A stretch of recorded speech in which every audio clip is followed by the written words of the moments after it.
नमस्कार। टुडे उत्तराखंड में आपका बहुत बहुत स्वागत है। मैं हूं गीतिका पांडे। हमारे प्यारे राज्य उत्तराखंड से जुड़ी हुई खबरों को जानने के लिए टुडे उत्तराखंड को सब्सक्राइब करें और उत्तराखंड के किस जिले से ये वीडियो देख रहे हैं कमेंट बॉक्स में हमें जरूर बताएं।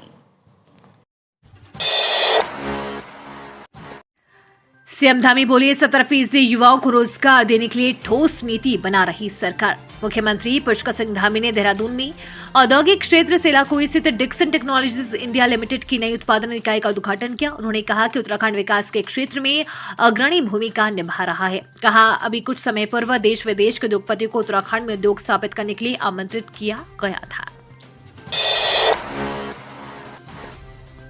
चांदी की तरह चमक रही बद्रीनाथ धाम की चोटियां, मौसम हुआ सुहाना। 4 तस्वीरों में देखे खूबसूरत नजारा।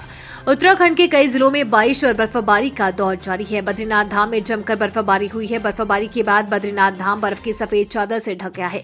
बर्फबारी के बाद ठंड बढ़ गई है। बद्रीनाथ धाम बर्फ की सफेद चादर में ढक गया है। बद्रीनाथ के आसपास की पहाड़ियां बर्फ की लकदक हो गई है, जिससे बद्रीनाथ धाम का नजारा काफी खूबसूरत बना हुआ है। बता दें कि बद्रीनाथ धाम में मौसम खुलने के बाद बेहद सुंदर नजारा देखने को मिला है। सहायक लेखाकार के पद पर चयनित 67 अभ्यर्थियों को नियुक्ति पत्र वितरित। सीएम धामी ने दी शुभकामनाएं। सीएम पुष्कर सिंह धामी ने शुक्रवार को मुख्यमंत्री आवास परिसर में आयोजित नियुक्ति पत्र वितरण समारोह में लोक सेवा आयोग के माध्यम से कृषि विभाग के अंतर्गत सहायक लेखाकार के पद पर चयनित 67 अभ्यर्थियों को नियुक्ति पत्र प्रदान किया। सीएम ने सभी नवनियुक्त कार्मिकों को शुभकामनाएं देते हुए कहा कि अब उत्तराखंड शासन प्रशासन का हिस्सा बनने जा रहे हैं। सभी सच्ची लगन और मेहनत से अपने कार्य को निपुणता से करेंगे, इसकी उन्होंने अपेक्षा की है। मास्टरमाइंड अब्दुल मलिक का खेल खत्म, अब चल अचल संपत्ति पर होगी कार्रवाई। 14 दिन का मिलेगा समय। हल्द्वानी हिंसा के मास्टरमाइंड अब्दुल मलिक से 2.68 करोड़ की वसूली का नगर निगम का नोटिस तहसील पहुंच गया है। अब तहसील के माध्यम से अब्दुल मलिक से वसूली की प्रक्रिया होगी। इसके तहत तहसील की तरफ से एक साइटेशन देकर 14 दिन में राशि जमा करने का समय दिया जाएगा। ऐसा न करने पर तहसील प्रशासन मलिक को लेकर दंडात्मक कार्रवाई शुरू कर सकेगा। इसमें चल अचल संपत्ति की कुर्की के अलावा गिरफ्तारी भी की जा सकती है। तहसीलदार सचिन ने आरसी पहुंचने की पुष्टि की है। लोकसभा चुनाव को लेकर उत्तराखंड और यूपी पुलिस अधिकारियों की बैठक, दिए निगरानी बढ़ाने के निर्देश। आगामी लोकसभा चुनाव की तैयारियों को लेकर शुक्रवार को कोटद्वार में जिलाधिकारी, जिला निर्वाचन अधिकारी डॉक्टर आशीष चौहान व वरिष्ठ पुलिस अधीक्षक श्वेता चौबे की अध्यक्षता में बैठक आयोजित की गई। बैठक में जनपद पौड़ी गढ़वाल के अधिकारी व उत्तर प्रदेश के बिजनौर जनपद के अधिकारी उपस्थित रहे। जिला निर्वाचन अधिकारी ने दोनों जनपदों की सीमा पर चुनाव के दौरान नियमित निगरानी करने के निर्देश दिए। उन्होंने कहा कि जनपद पौड़ी, गढ़वाल व बिजनौर जनपद से मिलने वाली विभिन्न मार्गों पर सीसीटीवी कैमरे स्थापित करना सुनिश्चित करें, जिससे सीमाओं पर हो रही आवाजाही की मॉनिटरिंग नियमित रूप से होती रहे।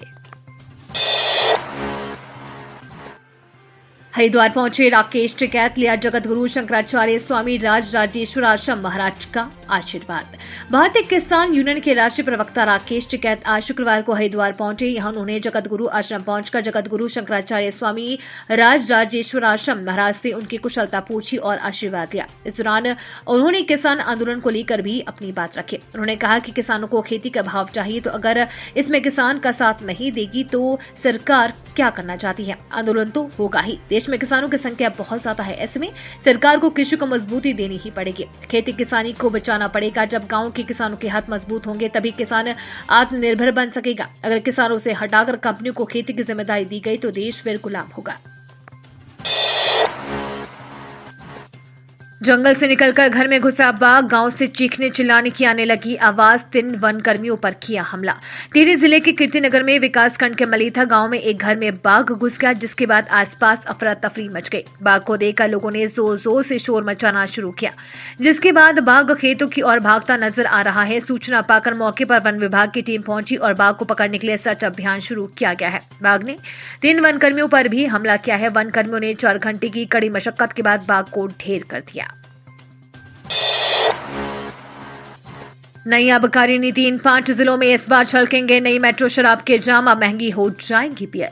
5 जिलों में नए साल से नई मेट्रो शराब बिकेगी। इस नई शराब को विदेशी मदिरा की दुकानों से बेचा जा सकेगा। उत्तराखंड गढ़वाल के इन 5 जिलों में देसी शराब की बिक्री नहीं होती है। ऐसे में 40% तीव्रता वाली शराब को देसी और विदेशी शराब के बीच का उत्पाद माना जा रहा है। इस शराब का निर्माण प्रदेश की डिस्टिलरियों में ही किया जा सकेगा। इसके लिए 31 मार्च से पहले राजस्व समेत विभिन्न नियम कायदे तय कर दिए जाएंगे।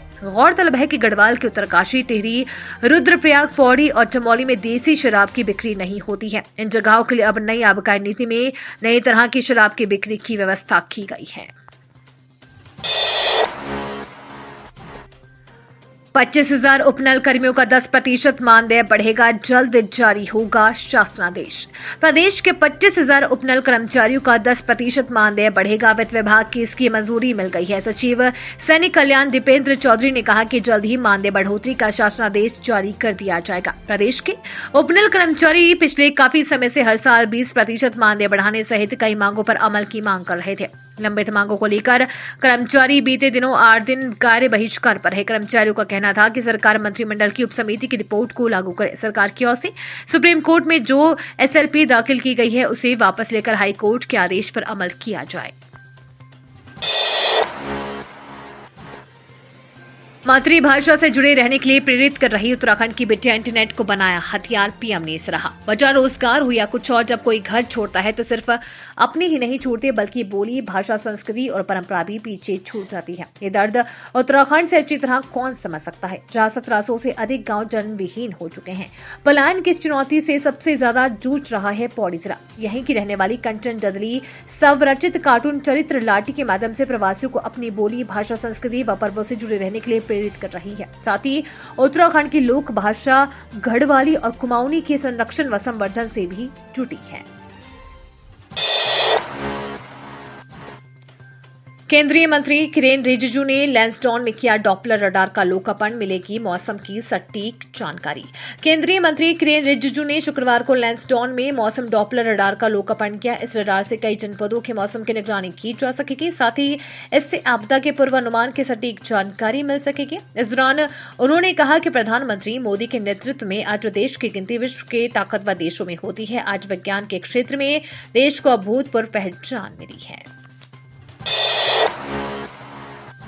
वेब सीरीज देखकर आया लूट का आइडिया, 40 सीसीटीवी फुटेज खंगालने के बाद इस तरह पुलिस ने पकड़ा। वेब सीरीज देख 2 युवकों ने लूट का आइडिया लिया और फिर एक व्यक्ति से पिस्टल दिखाकर लूट कर दी। रायपुर थाना पुलिस ने दोनों को तमचे के साथ गिरफ्तार कर लिया है। इनमें से एक नाबालिग है। एएसपी अजय सिंह ने बताया कि 22 फरवरी को बाइक सवार 2 युवकों ने कुलदीप सिंह निवासी ग्राम हेतलपुर सरसावा सहारनपुर यूपी वर्तमान निवासी मदाकिनी विहार सहस्त्रधारा रोड रायपुर सहस्त्रधारा रोड से तमचा दिखाकर उनका फोन तथा 5,000 रुपए लूट लिए। तहरीर के आधार पर थाना रायपुर में मुकदमा दर्ज किया गया। अब लिया सीएम धामी ने एक्शन, गुलदार के हमलों का निकाला तोड़, विभाग को 24 घंटे अलर्ट मोड में रहने के दिए निर्देश। मुख्यमंत्री पुष्कर सिंह धामी ने राज्य में मानव वन्य जीव संघर्ष की घटनाओं पर गंभीर चिंता प्रकट की है। उन्होंने गुलदार और बाघों के हमले की बढ़ती घटना को रोकने के लिए वन सचिव एवं वन्य जीव प्रतिपालक को प्रभावी कार्य योजना बनाने के निर्देश दिए हैं। मुख्यमंत्री ने कहा कि प्रभावित क्षेत्रों में विभाग को 24 घंटे अलर्ट मोड पर रखा जाए और प्रशिक्षित वन कर्मियों की क्विक रिस्पांस टीम गठित कर उसे तत्काल मौके पर भेजा जाए। तो ये थी हमारे प्यारे राज्य उत्तराखंड से जुड़ी हुई कुछ खास और अहम खबरें।